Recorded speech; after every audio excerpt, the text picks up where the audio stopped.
in 2017, as my laboratory was starting to explore some studies on humans on fear and trauma, I visited a trauma addiction center on the East Coast. The guy who runs it will be a guest on this podcast in the future.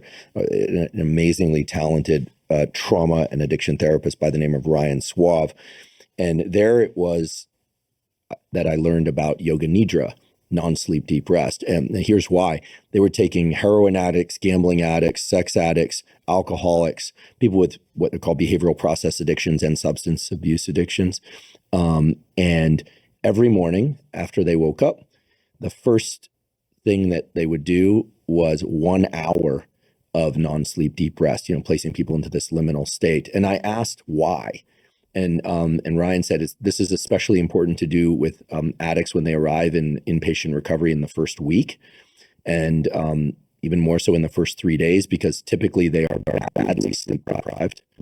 And in addition to that, many of them are just not good at getting and staying asleep at night without the use of pharmacology, or in some cases, their behavioral addictions, depending on what it was.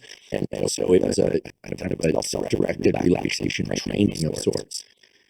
First thing in the morning, that in addition, perhaps could compensate partially for some of this deprivation that they no doubt were experiencing when they arrived. It's also a novel environment, and sleeping in novel environments can be challenging. So there is, as far as I know, no randomized controlled trials of this practice yet, but there are a good number of clinics and treatment centers that are now employing non-sleep deep rest, aka yoga nidra, for 30 minutes to an hour first thing upon waking, as one of the core components of treatment for helping people get and stay sober.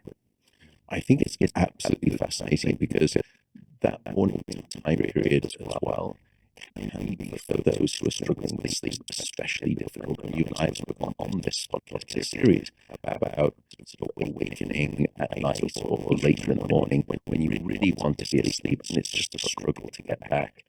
And as you noted there, you were saying they often come in underslept.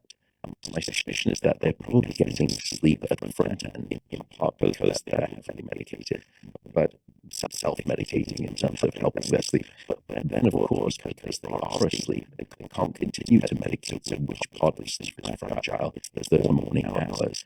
And therefore, if you have something that is a compensatory tool that is not going to be the trigger of saying, just get back into bed, put on those sheets and sleep. Sleep doesn't work like that. Sleep is not something that we do. Sleep is something that arrives to us, with us. And if it's not, you can't force it. And it's not like someone's name. In fact, quite the opposite. It's the harder you try to remember, the further you push sleep away. And when you stop, it all of a sudden comes back. But I love this idea of inserting something like that as a compensatory tool. And that's why I think you and I have discussed openly here, in fact, on this series. At some point, we're going to collaborate and we're going to look to see exactly what is happening electrically at high fidelity mapping inside of the brain when we are going through these liminal states. And what is the benefit of that? Is it a very similar benefit for sleep? And it's fascinating because it's possible that what we find at the level of the brain is that it's not sleep-like, it's something else like. Maybe it's just a liminal state-like.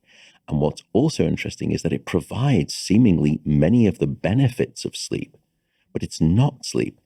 In other words, you can arrive at the same destination of mental and physical health through two different routes, one thing called sleep, one thing called these liminal states, or they both operate on the same highway in terms of mechanistic transaction benefits. There's so much that we need. Yeah. Well, we could stay here all night and all day, hopefully not all night. Well, we will absolutely do those studies. And because I think that people are in desperate need of zero cost tools to try and access the replenishment and recovery that comes from sleep. And when sleep is available to us, when we can access it, that's going to be the best option. There's no question. But then some of these tools, in theory and in practice, provide a portal to get better at sleeping as well.